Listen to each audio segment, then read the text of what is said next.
IB express news కి స్వాగతం. సంగారెడ్డి జిల్లా కేంద్రమైన ఎల్ఎన్ ఫంక్షన్ హాల్లో ఎమ్మెల్సీ ఎన్నికల సందర్భంగా కేంద్ర మంత్రి కిషన్ రెడ్డి విలేకరుల సమావేశం నిర్వహించారు. ఈ కార్యక్రమంలో సంగారెడ్డి జిల్లా బీజేపీ అధ్యక్షురాలు గోదావరి మరియు ఎంపీ రఘునందన్ రావు, ఎమ్మెల్సీ అభ్యర్థి అంజిరెడ్డి, మాజీ ఎంపీ బీబీ పాటిల్, దేశ్ పాండే, మాణిక్ రావ్, విష్ణువర్ధన్ రెడ్డి, శేఖర్, బీజేపీ జిల్లా నాయకులు, కార్యకర్తలు తదితరులు పాల్గొన్నారు. మరిన్ని వివరాల కోసం చూస్తూ ఉండండి ఐబీ ఎక్స్ప్రెస్ న్యూస్ ఛానల్ కి లైక్ చేయండి, షేర్ చేయండి, సబ్స్క్రైబ్ చేయడం మర్చిపోకండి. అదేవిధంగా గతంలో టీఆర్ఎస్ పార్టీ అధికారంలో ఉన్నప్పుడు కానీ, నేడు కాంగ్రెస్ పార్టీ అధికారంలోకి వచ్చిన తర్వాత కానీ, ఉద్యోగస్తుల సమస్యల మీద కానీ, పట్టభద్రుల సమస్యల మీద కానీ, ప్రజా సమస్యల మీద కానీ భారతీయ జనతా పార్టీ నిర్మాణాత్మకంగా చిత్తశుద్ధితో, అంకిత భావంతో మరి పోరాటాలు కొనసాగిస్తుంది. దీన్ని భవిష్యత్తులో మరింత ముందుకు తీసుకెళ్తాము.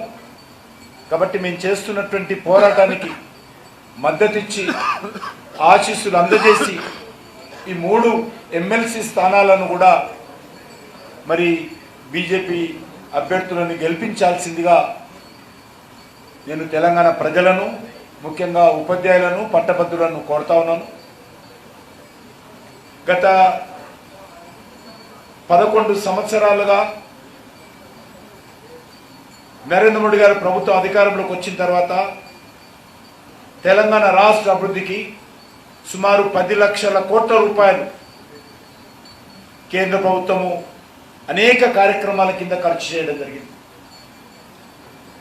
అది పేద ప్రాడికి ఇచ్చేటువంటి, ప్రతి నెలకి ఇచ్చేటువంటి 5 కేజీల బియ్యం నుంచి మొదలు పెడితే డిఫెన్స్ రీసెర్చ్ ఇన్స్టిట్యూషన్స్ వరకు, జాతీయ రహదారుల నిర్మాణం వరకు, రైల్వే నెట్వర్క్ పెంచే వరకు, రైల్వే స్టేషన్ అభివృద్ధి వరకు, ఎరువుల ఫ్యాక్టరీ నిర్మాణం వరకు అన్ని రకాలుగా సుమారు 10 లక్షల కోట్ల రూపాయలు కేంద్ర ప్రభుత్వం తెలంగాణ కోసం ఖర్చు చేయడం జరిగింది.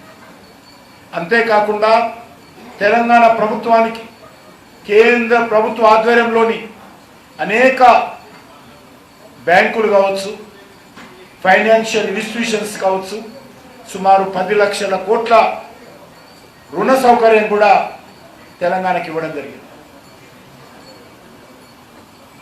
ఈరోజు మనం చూస్తున్నాం, మన జహీరాబాద్లో జహీరాబాద్ పారిశ్రామిక స్మార్ట్ సిటీ, దానికి దేశవ్యాప్తంగా 17 smart cities, industrial smart cities declare చేస్తే అందులో తెలంగాణకు రావడం జరిగింది ఒకటి. అది జహీరాబాద్లో రావడం చాలా సంతోషం. 7 మెగా టెక్స్టైల్ పార్కులు 7 కేంద్ర ప్రభుత్వం ప్రకటిస్తే అది తెలంగాణకు వరంగల్లో ఒక టెక్స్టైల్ పార్క్ రావడం జరిగింది. అదేవిధంగా ఇంతకుముందు నేను చెప్పినట్టు జాతీయ రహదారుల నిర్మాణం కోసం మరి ఈరోజు పెద్ద ఎత్తున కేంద్ర ప్రభుత్వం ఖర్చు పెడతాము.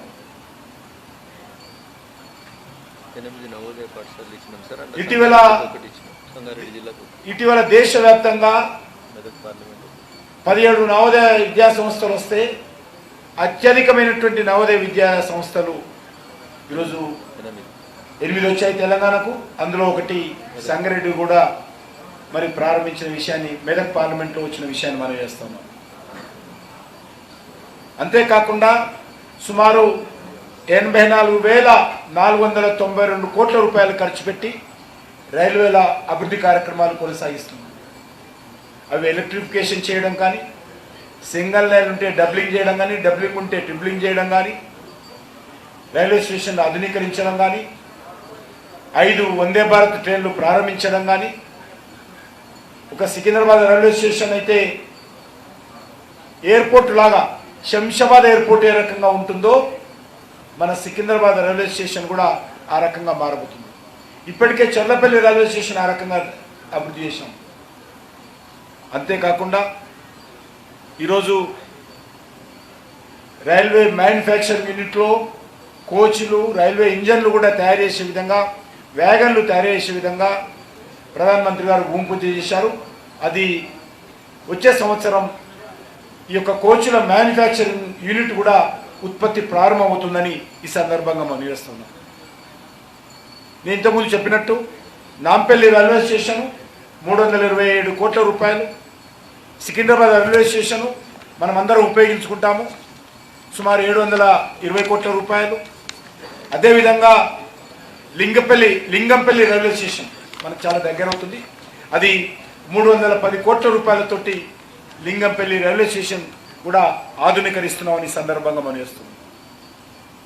అదేవిధంగా మన ఉమ్మడి మెదక్ జిల్లాలో కొమరవెల్లి మల్లన్న సన్నిధిలో భక్తుల కోసము మరి ప్రధానమంత్రి గారు స్వయంగా జోక్యం చేసుకొని అక్కడ రైల్వే నెట్వర్క్ ఉండే విధంగా కొత్త రైల్వే స్టేషన్ నిర్మాణం పనులు వేగవంతంగా జరుగుతూ ఉన్నాయి. మధ్యప్రదేశ్ ముఖ్యమంత్రి మోహన్ యాదవ్ గారు స్వయంగా వచ్చి ఆ యొక్క రైల్వే స్టేషన్కు నిర్మాణానికి భూమి పూజ చేశారు. అదే కాకుండా మరి ఈ యొక్క ఎన్టీపీసీ ఆధ్వర్యంలో సుమారు 1600 మెగావాట్ల పవర్ ప్రాజెక్టు జరుగుతూ ఉంది. ఇప్పటికే 800 మెగావాట్ల విద్యుత్ ఉత్పత్తి తెలంగాణ కోసం ప్రారంభమైంది. దానికి ప్రధానమంత్రి గారు స్వయంగా వచ్చి ఆ యొక్క ఉత్పత్తి అవుతున్నటువంటి 400 800 సంబంధించినటువంటి 2 ప్లాంట్లను వారు ప్రారంభించడం జరిగింది.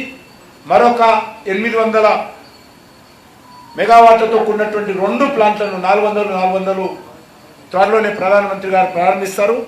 సుమారు 1100